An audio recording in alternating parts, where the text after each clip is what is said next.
Hello guys, எல்லாரும் எப்படி இருக்கீங்க? அப்புறம் இன்றைக்கான டே 61 எபிசோடில் வந்து பெஸ்ட்டு நம்ம ஆல்ரெடி பார்த்துட்டோம். ஒஸ்ட்டில் வந்து அதாவது பெஸ்ட்டு வந்து கேப்டன்சிக்காக பண்ணது. நம்ம வந்து ஒஸ்ட்டில் பார்க்கலாம் ஃபஸ்ட்டு, அப்புறம் பெஸ்ட் இது பார்க்கலாம். ஓகேங்களா? ஒஸ்ட்டு வந்து ஜாக்லின் சௌந்தர்யா அப்படிங்கிறத அந்த வீடியோ சொல்லிடுச்சு. மோஸ்ட்லி அவங்களுக்கு தான் அந்த ப்ரையாரிட்டி வந்துச்சு. இதில் ராணுவ வந்து சௌந்தர்யா சௌந்தர்யா சொல்லும்போது ராணுவ ஒரு எக்ஸ்பிரஷன் காட்ட அது வந்து சௌந்தர்யாவுக்கு மார்க் பண்ண மாதிரி ஃபீல். அது ஒன்று கற்று சௌந்தர்யா நீங்கள் எத்தனை பேரை மார்க் பண்ணியிருக்கீங்க? ஒன்று சொல்லும்போது ப்ரோக் பண்ணுற மாதிரி உங்களோட எக்ஸ்பிரஷன் எப்படி இருந்திருக்கு? இவ்வளோ நாள் இப்படி ஏன் மஞ்சரியை நேற்று கூட சொல்லும்போது அருண்லாம் பேசும்போது நீங்கள் என்னென்ன சிரிச்சிட்டு என்னென்ன கலாட்டா பண்ணிட்டு எல்லாம் பண்ணீங்க. அப்போல்லாம் உங்களுக்கு ஹர்ட் ஆகலை. இப்போ ராணுவம் வந்து உங்களை பண்ணும்போது உங்களுக்கு அவ்வளோ கோவம் வருது. அப்படி தானே மற்றவங்களுக்கும் இருக்கும் சௌந்தர்யா. இது வந்து தப்பு தானே? இது ஒன்றாச்சு. ஸோ இந்த இடத்துல வந்து ஜாக்லின் சௌந்தர்யா தான் ஒஸ்ட்டுன்னு சொல்லி வரும்போது அவங்களுக்கு வந்து ஃபுட்டு வந்து பிக் பாஸ் கொடுக்குற ஃபுட்டு தான் சாப்பிட்ணுன்னு ஒன்று வர பட்சத்தில் பிக் பாஸ் சாம்பார் சாதமாக அனுப்புகிறாரு. ஆனால் அதில் காரம் தான் இருக்குது, சால்ட் இல்லை, சாப்பிடவே முடியல அப்படின்லாம் ஒரு பஞ்சாயத்து போகுது. ஒரு வேளை முக்கி திணறி ஏதோ கொஞ்சம் சாப்பிட்டுடுறாங்க. அப்புறம் மற்றவங்க கிட்ட டேஸ்ட்டு கொடுக்குறாங்க, இல்லை வேஸ்ட் பண்ண வேணான்னு என்னமோ ஒன்று பண்ணுறாங்க.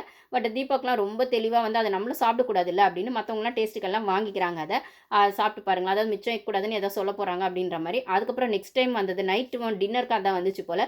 சுத்தமாக வந்து நாங்கள் பட்னியாக இருந்தாலும் இருக்குமே தவிர இதை சாப்பிட மாட்டோம் அப்படிங்கிற மாதிரி ஜாக்லினும் சௌந்தர்யாவும் ஒரு ஸ்டாண்ட் எடுத்துடுறாங்க. அப்போ வந்து உடனே வந்து 24 பார் செவன்லாம் வந்து ஜாக்லின் என்ன சொல்கிறாங்கன்னா, இந்த வீட்டில் இருக்கவங்களுக்கு தான் நம்மளை பிடிக்கல, பிக் பாஸ்க்கும் நம்மளை பிடிக்கல பாரு. அதுலேயும் பார்த்தீங்கன்னா இந்த பெஸ்ட் ஒஸ்ட் அந்த டாஸ்க் வந்து மத்தியானம் காலையிலே வச்சுட்டாங்க. ஜென்ரலாக மத்தியானத்துக்கு மேலே வைப்பாங்க போல்.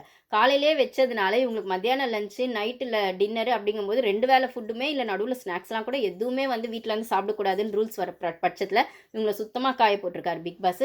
ஏன்னா இவங்க தான் போட்டி போட்டு ஒருத்தருக்கு ஒருத்தர் ஃப்ரெண்ட்ஷிப்னு சொல்லிட்டு ஜெயிலுக்கு போகிறதுலையும் ஒஸ்ட் பெர்ஃபார்மர் அப்படிங்கிறதையும் போட்டி போட்டுட்டு பண்ணாங்கல்ல. இப்போ சாப்பாடுன்னு வர பட்சத்தில் இவங்களுக்கு அது கஷ்டமாக இருக்குல்ல. அப்போ ஒரு டாஸ்க்கை மதிச்சு பிக் பாஸ் கொடுக்குறாருன்னா நீங்கள் அதில் ஒரு குரூப்பிசம் பண்ணுறீங்க, ஃபேவரட்டிசம் பண்ணுறீங்க, இல்லை உங்களுக்கான வன்மத்தை காட்டும் போது மட்டும் தெளிவாக காட்டுறீங்க மஞ்சரி மேலே. அதே வன்மத்தோட ஒரு டாஸ்க்கை பண்ணுங்கன்னு சொன்னால் அதில் நடிக்க தெரியாது, பண்ண தெரியாது அப்படிங்கிற மாதிரி பண்ணுறீங்க. இதை அன்ஷிதா நல்லாவே வச்சு செஞ்சுருப்பாங்க ஜாக்லின் சௌந்தர்யா அந்த டெவில் டாஸ்கில். ஸோ வந்து அப்படி பண்ணுறீங்க அப்படின்னு டைரெக்டாவோ இன்டைரக்டாவோ தான் சால்ட்டு போடாமல் ஒரு சாதத்தை கொடுக்குற பட்சத்தில் இதை சாப்பிட்டாது உங்களுக்கு ரோஷம் வரணும். இப்படியாச்சும் வந்து நீங்கள் இனிமேல் கேமில் ஃபோக்கஸ் பண்ணணும். கேமில் ஃபோக்கஸ் போயிட்டு நீங்கள் வேற என்னமோ ஒன்று உள்ளே பண்ணிருக்கீங்க, உங்கள் ஃப்ரெண்ட்ஷிப் பண்ணுறது செய்யறதுலாம் நீங்கள் வெளில போய் பண்ணிக்கோங்க. வீட்டுக்குள்ளே என் வீட்டுக்குள்ளே வந்து எனக்கான கேமை தான் நீங்கள் ஆடணுமே தவிர கேம் ஆடாமல் உங்கள் ஃப்ரெண்ட்ஷிப்பை மெயின்டைன் பண்ணுறதுக்கு இது இடம் இல்லை. இதுக்கு மேலே ஒழுங்காக கேம் ஆடுங்க அப்படின்னு இன்டெரக்டாக வார்ன் பண்ண மாதிரி தான் இருந்தது. ப்ளஸ் வந்து இந்த இடத்துல வந்து ஜாக்லின் வந்து ரொம்பவே வந்து பிக் பாஸ்க்கும் நம்மளை பிடிக்கல. அது எப்பயும் மத்தியானம் வைக்கிற டாஸ்க்கு காலைல வச்சு இப்படி சாப்பாடு லஞ்சு எல்லாமே வந்து நம்மளுக்கு வந்து சரியாக கொடுக்க மாட்டாரு அப்படிலாம் பேசினதெல்லாம் வந்து ரொம்பவே வந்து நீங்கள் நல்லவங்க சீன் போடுற மாதிரி தான் இருந்தது. ஜாக்லின் ஆல்ரெடி உங்கள் டவுன்ஃபால் ஸ்டார்ட் ஆகிடுச்சு. இப்போ ஓவராக சீன் போட்டாலும் ஒரு பிரயோஜனமும் இல்லை.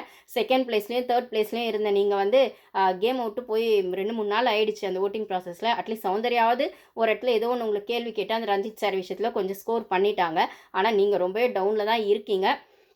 அது நீங்கள் தான் பார்த்துக்கணும். ஆனால் உங்களுக்கு அது அட்லீஸ்ட் பிக் பாஸ் இப்போது சால்ட் இல்லாமல் ஒரு சாப்பாடு கொடுக்கும்போதாவது உங்களுக்கு அது புரிஞ்சிருக்குமான்னு தெரில. உங்களுக்கு புரியணுன்றதுக்காக தான் அவர் பண்ணார்.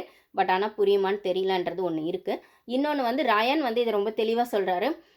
இந்த மாதிரி வந்து இவர் இந்த டாஸ்க்கை கொடுத்ததே வந்து அந்த ஏஞ்சலாக இருந்தாலுமே இந்த டெவில் டாஸ்க் நம்ம டாஸ்க்காக தான் பார்க்கணும். இனிமேல் வரதெல்லாம் சைக்கலாஜிக்கல் டாஸ்க்காக தான் வரும். அது நம்மளால் முடிகிற கம்ஃபர்டபுள் ஜோனுக்குள்ளே கண்டிப்பாக இருக்காது. முடியாத விஷயமா தான் இருக்கும். ஆனாலும் மேக்ஸிமம் ட்ரை கொடுக்கணும் அப்படிங்கிறத சொல்ல வராரோ இது மூலமாக. இதில் வந்து ஜஸ்ட் லைக் தட் நம்மளுக்கு பிடிக்கலன்னு சொல்லி அந்த டாஸ்க்கை பண்ணாமல் இருக்கிறதோ இல்லை முடியலன்னு சொல்லி பண்ணாமல் இருக்கிறதோ வந்து ஆப்ஷனே கிடையாது. கண்டிப்பாக ஏதோ ஒரு விதத்தில் நம்மளுக்கான பெஸ்ட்டு ட்ரையாக அதை கொடுக்கணும் அப்படிங்கிற மாதிரி சொல்கிறதா தான் இது இருக்குது. அப்படின்னு ஜாக்லின் ரொம்ப வந்து இதுக்காக பேசுவாங்க. அப்படி இல்லை, என்னால் ஒன்று முடிஞ்சால் தானே நான் பண்ண முடியும். ஒருத்தவங்க வந்து இப்படி இருக்கணும் அப்படின்னு நம்ம எப்படி சொல்ல முடியும்? அவங்கக்கிட்ட நம்மளால் அவங்கள காயப்படுத்த முடியாதுன்னா நான் போய் அதுக்கு எப்படி காயப்படுத்துவேன்? என்னால் அது முடியல வரல அப்படின்னா மஞ்சரி எப்படிம்மா காயப்படுத்துறீங்க நீங்கள் காயப்படுத்துறீங்களோ இல்லையோ, மற்றவங்க காயப்படுத்தும் போது உங்களுக்கு வந்து அது வந்து இன்னும் கொஞ்சம் உசுப்பேற்றி விட்றீங்கல்ல. அவங்களுக்கு கிடைக்க வேண்டிய என்எஃப்பி கிடைக்கவே கூடாது. அது தீபக்கு போனாலும் பரவாயில்ல, ஆனால் மஞ்சரிக்கு கிடைக்கவே கூடாதுன்னு ஒரு கேம் ஆடுறீங்கல்ல.